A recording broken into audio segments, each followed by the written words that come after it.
आदरणीय प्रदेश अध्यक्ष श्री अजय लल्लू जी,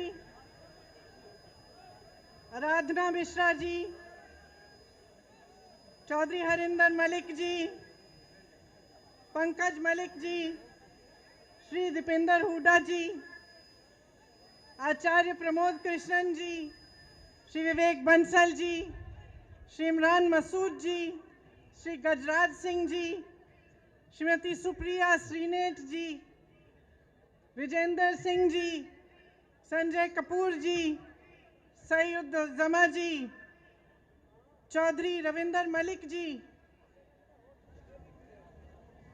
चौधरी संजय सिंह जी, बाबा श्याम सिंह जी, नरेश सैनी जी, मसूद अख्तर जी और तमाम कांग्रेस के नेता, यहाँ पर उपस्थित NSUI, IYC, महिला कांग्रेस के कार्यकर्ता, बहनों और प्यारे भाइयों, आप कुछ समय से मेरा इंतज़ार कर रहे हैं। मलिक जी ने कहा कि यहाँ आकर आप पर मैंने एहसान किया है।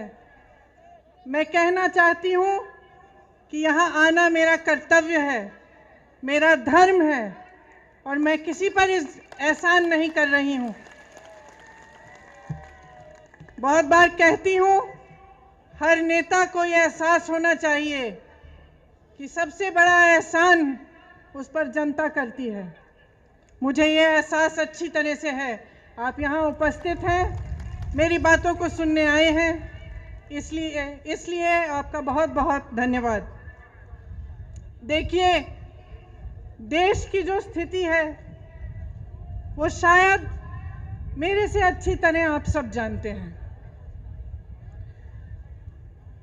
एक ऐसा समय आया है कि 90 दिनों से लाखों किसान इस देश की राजनीति में के बाहर, दिल्ली के बाहर बैठे हुए हैं, संघर्ष कर रहे हैं, आंदोलन कर रहे हैं। 215 किसान शहीद हुए, बिजली काटी गई, पानी रोका गया, उन्हें मारा गया, पीटा गया। वे शांति से बैठे थे। देश की राजधानी की सीमा को इस तरह बनाया गया जैसे देश की सीमा थी। तमाम पुलिस की फोर्स लगाई गई, किसानों को प्रताड़ित किया गया। जो किसान अपने बेटे को देश की सीमा पर देश की रखवाली करने के लिए भेजता है, उस किसान को अपमानित किया गया, उसे जलील किया, उसे देशद्रोही कहा, आतंकवादी कहा। प्रधानमंत्री जी ने पूरे सांसद के सामने उसका मजाक उड़ाया, उसे परिजीवी कहा, आंदोलनजीवी कहा। देखिए, इंसान की तरह देश का भी एक हृदय होता है। उस हृदय के धड़कने से देश जीवित होता है। मेरा मानना है कि हमारे देश का हृदय, उसका दिल किसान है, जो जमीन से जुड़ा है, जमीन को सींचता है, उसे उपजाऊ बनाता है, इस देश का अन्नदाता है, इस देश को जीवित करता है। लेकिन आज जब चौधरी तिकायत जी के आंखों में आंसू आते हैं तो हमारे प्रधानमंत्री जी के होठों पर मुस्कुराहट आती है, उन्हें मजाक सूझता है। आज किसान के घरों से लूट हो रही है और प्रधानमंत्री जी के 2 पूंजीपति मित्रों को पूरी छूट दी गई है। आपके सामने आकर प्रधानमंत्री जी ने बार बार हर चुनाव में ये वादा किया था कि गन्ने का भुगतान आपको दिया जाएगा। मैं आपसे पूछना चाहती हूं, आपको मिला? उन्होंने कहा था आपकी आमदनी दुगनी होगी। मैं आपसे पूछना चाहती हूं, दुगनी हुई? आपको मालूम होगा कि पूरे देश भर में गन्ने का भुगतान 15,000 करोड़ रुपए है। और आज मैं आपको बताना चाहती हूं, शायद आपको ये नहीं मालूम होगा कि प्रधानमंत्री जी ने अपने लिए दुनिया में भ्रमण करने के लिए 2 हवाई जहाज खरीदे और उन 2 हवाई जहाजों की कीमत 16,000 करोड़ रुपए है। आपके गन्ने के भुगतान से ज्यादा उनके पास अपने 2 हवाई जहाजों को खरीदने के लिए पैसे हैं, लेकिन आपके देश भर के किसान के भुगतान के लिए पैसे नहीं हैं। ये स्थिति है आज देश की। आपसे वादा किया गया था कि 14 दिनों में भुगतान होगा, लेकिन आपने क्या देखा? पिछले 4 सालों में गन्ने का दाम नहीं बढ़ा। 16,000 करोड़ के 2 हवाई जहाज खरीदे गए। 20,000 करोड़ की स्कीम बन रही है कि जो संसद भवन है, जो देश की राजधानी इंडिया गेट है और उसके आसपास की जो इमारतें हैं, उनके सुंदरीकरण के लिए 20,000 करोड़ की स्कीम बन रही है। लेकिन आपके गन्ने के भुगतान के लिए 15,000 करोड़ उपलब्ध नहीं है। डीजल आपको 2018 में 60 रुपए में मिलता था, आज कहीं 80 रुपए, कहीं 90। डीएपी 1100 रुपए में मिलता था, आज 1200 रुपए का है। बिजली के बिल बढ़ते चले जा रहे हैं। गैस सिलेंडरों की कीमत बढ़ती चली जा रही है, मगर आपके गन्ने के दाम आपको नहीं मिल रहे हैं, वो वहीं का वहीं है। मैं कुछ दिनों पहले बिजनौर गई, कुछ किसानों ने मुझे पर्चियां दिखाई। शायद उसी दिन जो नया दाम है वो जारी किया गया था, उससे पहले की पर्चियां दिखाई, उस पे 000 लिखा था। आपको मालूम होगा कि भाजपा सरकार ने पिछले साल डीजल पे जो टैक्स लगाई, उससे 3.5 लाख करोड़ रुपए कमाए। मैं पूछना चाहती हूं, कहां गए वो रुपए? 2014 से अब तक मोदी सरकार ने पेट्रोल डीजल पर टैक्स बढ़ाकर, आपको मालूम नहीं होगा, 21,50,000 रुपए कमाए। मैं पूछना चाहती हूं, कहां गया वो पैसा जिसका हक है, जो दिन रात इस देश के लिए काम करता है, जो अपने पसीने से, अपने खून से इस देश को सींचता है? उसको क्यों नहीं मिला है ये पैसा? नौजवान को क्यों नहीं मिला? रोजगार क्यों नहीं दिया? और जब वही किसान प्रताड़ित होकर अपनी समस्या लेकर आपके पास आया, तो आपने उसकी बात क्यों नहीं सुनी? दिल्ली का बॉर्डर नरेंद्र मोदी जी के घर से कितना दूर है? 5-6 किलोमीटर दूर होगा।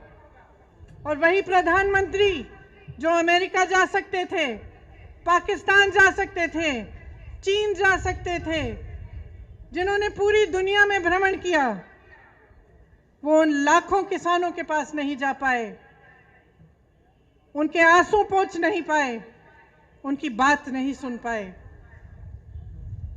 क्यों? क्योंकि उनकी राजनीति सिर्फ अपने लिए है, अपने लिए और अपने खरबपति पूंजीपति मित्रों के लिए है। इसी समय जब पूरा देश तड़प रहा है, किसान तड़प रहा है, भुगतान नहीं हो रहा है, इसी साल में अगर आप देखेंगे कि इन 1-2 खरबपति मित्रों ने कितना पैसा कमाया तो आप चौंक जाएंगे। हजारों करोड़ कमाया है और आप सड़क पे बैठे हुए अपने हक के लिए संघर्ष कर रहे हैं, आंदोलन कर रहे हैं और कोई सुनने को तैयार नहीं है। जो 3 कानून इस सरकार ने निकाले हैं उनका सार तो आप जानते ही होंगे। पहला कानून कि प्राइवेट मंडियां लगेंगी और सरकारी मंडियों में जो टैक्स लिया जाता है वो प्राइवेट मंडियों में नहीं लिया जाएगा। इसका मतलब क्या है? इसका मतलब ये है कि आस्ते आस्ते सरकारी मंडियां बंद हो जाएंगी। और आप सब जानते हैं कि सरकारी मंडियों की खासियत ये है कि आपको न्यूनतम समर्थन मूल्य मिलता है, कि कोई भी कहीं से भी आकर आपको ये नहीं कह सकता कि आपको कम दाम पे आपसे खरीदेगा। प्राइवेट मंडियों के खुलने से और उनको मजबूत बनाने से क्या होगा? बड़े बड़े खरबपतियों की मनमानी होगी। जो दाम चाहते हैं वही देंगे, जब खरीदना चाहते हैं तभी खरीदेंगे, जब बेचना चाहते हैं तभी बेचेंगे। दूसरे कानून में लिखा है कि कॉन्ट्रैक्ट फार्मिंग होगी। कॉन्ट्रैक्ट फार्मिंग का क्या मतलब है? इसका मतलब है कि आपके गांव में, आपके जिले में आकर बड़े बड़े खरबपति आपके साथ एक सौदा कर सकते हैं कि देखिए आप 10 लोग हैं, आप हमारे लिए गन्ना उगाइए, जब गन्ना उग जाएगा हम आपको इसके लिए 500 रुपये देंगे। लेकिन जब आप उसको उगाएंगे तो अगर उस खरबपति का मन हो तो वो आपसे कह सकता है कि ना मैं आपको 500 रुपये दूंगा और ना मैं आपका गन्ना चाहता हूं। उसको कहने की अनुमति है, वो कुछ भी कर सकता है। क्यों? क्योंकि इस कानून के तहत आपकी कोई सुनवाई नहीं है। अगर आप अदालत में जाना चाहेंगे, उसकी शिकायत करना चाहेंगे, तो आप सिर्फ एसडीएम के पास जा सकते हैं और उनके ऊपर जो एक अधिकारी है उनके पास जा सकते हैं, लेकिन आप अदालत नहीं जा सकते। आप अपने हक के लिए लड़ नहीं सकते, ये लिखा है उस कानून में। तो आप सोच सकते हैं कि एक तरफ आप और आपकी छोटी सी खेती और दूसरी तरफ प्रधानमंत्री के बड़े बड़े खरबपति मित्र, आप बताइए किसकी सुनवाई होगी? ये जो नए कानून बनाए गए हैं, इन कानूनों के तहत न्यूनतम समर्थन मूल्य खत्म होगा, सरकारी मंडियां खत्म होगी, आपके हक खत्म होंगे। और जिस तरह से इन्होंने इस पूरे देश को अपने 2-3 मित्रों को बेचा है, उस तरह आपको, आपकी जमीन को, आपकी कमाई को, ये अपने मित्रों को, अपने खरबपति मित्रों को बेचना चाह रहे हैं। तो ध्यान रखिए और आप जागरूक हैं। मैं जानती हूं आप कितना संघर्ष कर रहे हैं। जैसे पंकज जी ने कहा, सिर्फ पूरा देश नहीं, पूरी दुनिया देख रही है। और कभी कभी लगता है कि हमारे प्रधानमंत्री जी जैसे पुरानी कहानियों में अहंकारी राजा होते थे, जो जैसे जैसे उनकी सत्ता बढ़ती चली जा रही थी वो अपने महल में बंद हो जा रहे थे। लोग उनके सामने सच्चाई कहने से डरने लगे, उनके सामने गिड़गिड़ाने लगे, उनका अहंकार बढ़ने लगा। ऐसा लगता है कि हमारे प्रधानमंत्री जी भी एक तरह से उन्हीं अहंकारी राजाओं की तरह बन गए हैं। उनको ये भी समझ नहीं आ रहा है कि जो जवान इस देश की सीमा को सुरक्षित रखता है, वह जवान किसान का बेटा है। उस जवान का आदर करना चाहिए, किसान का आदर करना चाहिए, और जब महीनों से संघर्ष चला आ रहा है, वही देशवासी जिसने प्रधानमंत्री को सत्ता दी, जिसने उन्हें प्रधानमंत्री बनाया, उन्हें समझ में नहीं आ रहा है कि उनकी सुनवाई होनी चाहिए, कि आपसे बातचीत होनी चाहिए। वो कहते हैं कि ये कानून आपके लिए बना है, किसानों के लिए बना है। तो क्या वो बता सकते हैं कि किस किसान ने बनाया, किस किसान से बात की? और अगर पूरे देश भर का किसान कह रहा है कि भाई प्रधानमंत्री जी, हमें ये आपका कानून नहीं चाहिए,